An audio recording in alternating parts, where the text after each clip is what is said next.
owners. Pero kung medyo tamad ka magbasa ng manual at wala kang time mag-explore, para sa itong video na to. Kaya tara.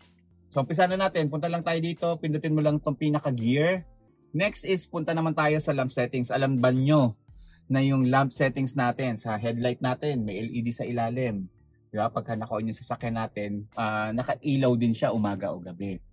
Meron siyang setup na pwede mo siyang i-off. Punta ka lang doon sa lamp settings, tingnan mo tong daylight, daytime running lamp, mag-enable, disable lang yan. Ano ba yung pakinabang yan? So sa daytime running lamp na yon, for me kasi minsan pagka nakapark ka, alam na nakabukas yung engine mo. So sa akin, pwede mo siyang i-off. Para lang at least una, hindi nakakasilaw, hindi nakaka-distract doon sa mga kaharap mong sa ibang sasakyan or katabi mong sasakyan na ikaw lang yung may ilaw.